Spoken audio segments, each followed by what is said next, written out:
안녕하세요, 여러분. 이번 시간에는 4단원 자극과 반응에서 몸의 기능을 조절하는 호르몬에 대해서 알아보도록 하겠습니다. 오늘의 수업 목표입니다. 첫 번째, 호르몬이 몸의 기능 조절에 관여함을 알 수 있고요.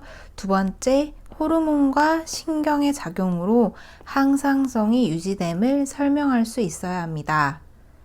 지난 시간에 했던 수업 내용입니다. 첫 번째로 의식적 반응인데요. 의식적 반응은 대뇌의 판단 과정이 포함되어 자신의 의지대로 반응이 일어나는 것을 이야기합니다. 의식적 반응의 경로는 감각기관에서 자극을 받아들여 감각신경을 통해 척수를 지나 대뇌에 자극이 전달되고 대뇌에서 자극을 판단하여 그 결과 행동할 것을 다시 척수를 지나 운동신경을 통해 운동기관에서 반응이 일어나게 합니다. 무조건 반사는 대뇌의 판단 과정이 포함되지 않았기 때문에 자신의 의지와는 관계없이 일어나는 반응을 이야기합니다. 예를 들어 무릎뼈 아래를 가볍게 치는 무릎뼈 반사가 포함이 됩니다. 이렇듯 무조건 반사가 우리 신체에 유리한 점이 있습니다. 반응 속도가 빠르기 때문에 위험한 상황에서 우리 몸을 보호할 수 있다는 점이 바로 유리합니다. 이번 시간에 공부할 내용은 교과서 150페이지부터 153페이지까지 있습니다. 여러분은 지금부터 음악이 끝날 때까지 교과서를 읽고 돌아오도록 합시다.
우리 몸은 기온이 변해도 항상 체온을 일정하게 유지합니다. 겨울철 바람이 많이 불어서 춥다고 느껴질 때, 여름철 해가 쨍쨍하게 떠서 덥다고 느껴질 때, 인간의 몸은 평균적으로 36.5도의 체온을 유지하는데요. 이처럼 우리 몸은 몸 안팎의 환경이 변해도 적절하게 반응해서 상태를 일정하게 유지하는 성질을 갖고 있습니다. 그것을 우리는 항상성이라고 부릅니다.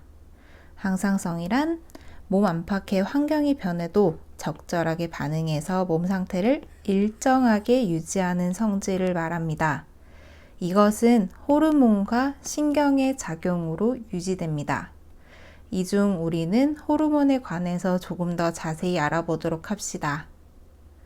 호르몬은 내분비 샘이라는 곳에서 만들어져서 특정 세포나 기관으로 신호를 전달해서 몸의 기능을 조절하는 물질을 말합니다. 내분비샘은 호르몬을 만들어서 분비하는 조직이나 기관을 말하는데요. 우리 신체에서는 갑상샘이나 이자 같은 것들이 존재합니다. 이 호르몬은 종류에 따라서 각자 맡고 있는 역할이 다 다릅니다. 예를 들어 성장 호르몬은 신체가 자라는 것에 조절을 하고, 인슐린이라는 호르몬은 혈당량을 높이거나 낮추는 역할, 티록신이라는 호르몬은 세포 호흡을 더 많이 하게 하거나 혹은 더 적게 하도록 조절하는 역할을 담당합니다. 이와 같이 몸의 기능을 조절하는 것이 호르몬이기 때문에 호르몬 분비에 이상이 생기면 질병이 발생할 수 있습니다. 인슐린이 과다하게 분비되거나 혹은 모자라게 분비되었을 때 당뇨병에 걸릴 수 있는 것이 바로 이와 같은 현상의 예시입니다. 뉴런과 호르몬은 두 가지 모두 우리 몸의 상태를 일정하게 유지하는 성질, 즉 항상성을 유지하게 됩니다. 이 각각은 작용하는 과정이 조금 다른데요. 신경이 작용하는 과정은 뉴런을 통해서 신호를 전달하는 것임을 우리가 알고 있습니다. 반면 호르몬은 내분비 샘에서 혈액으로 분비된 다음에 혈관을 통해 온몸으로 이동하여서 그 후에 특정 세포에 작용하게 됩니다. 그렇기 때문에 호르몬은 신경에 비해서 신호가 천천히 전달되지만 효과가 지속적으로 나타나고 작용하는 범위가 조금 더 넓습니다. 그러므로 호르몬은 혈액을 따라서 이동하기 때문에 작용하고자 하는 그 특정 부위에만 집중적으로 분포하는 것이 아니고 우리 몸 전체에 있는 혈액에 비슷한 농도로 존재하고 있고, 혈액에 섞여서 온몸을 타고 이동을 하다가 필요한 세포나 기관에서 작용을 하게 됩니다. 이것을 정리하면 호르몬은 내분비 샘에서 분비되어 혈액을 타고 온몸의 특정 세포로 도달하게 됩니다. 신경에 비해서 신호가 천천히 전달되지만 효과가 지속적으로 나타나고 작용하는 범위가 넓다는 특징을 갖고 있습니다. 우리는 주위의 온도 변화에 따라서 체온이 변했을 때 우리 몸이 다시 체온을 일정하게 유지하기 위해서 체온 조절 과정을 거치게 됩니다. 먼저 더울 때 일어나는 체온 조절 과정은 체온이 정상보다 높아지게 되면 뇌에서 신호를 보내서 피부에 있는 혈관을 확장시킵니다. 그리고 땀 분비량을 늘려서 결과적으로 열이 몸 밖으로 많이 나가서 체온이 낮아지게 되는 결과를 갖게 되고 우리 몸은 정상 체온으로 돌아옵니다. 반면 추울 때는 체온이 낮아지는 것을 뇌에서 자각한 후에 뇌에서 신호를 보내서 피부에 있는 혈관을 수축시키고 몸의 근육을 떨리게 합니다. 그래서 피부에 있는 혈관이 수축되게 되면 외부와 접촉되는 혈액의 양이 줄어들기 때문에 열이 몸 밖으로는 나갈 수 없고, 그러니까 평소보다 더 적게 나가고, 근육이 떨리게 되면 몸에서 열이 더 많이 발생하기 때문에 체온이 높아지는 효과가 나타납니다. 또한 어린 아이들의 경우에는 갑상샘이라는 곳에서 분비하는 티록신이라는 호르몬이 있습니다.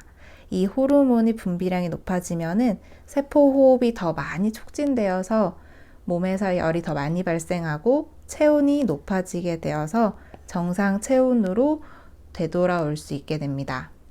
우리 몸은 체온 이외에도 혈당량을 일정하게 유지하는 과정도 가지고 있습니다. 혈당량 조절 과정에는 이자에서 분비되는 호르몬인 인슐린과 글루카곤이 관여하게 됩니다.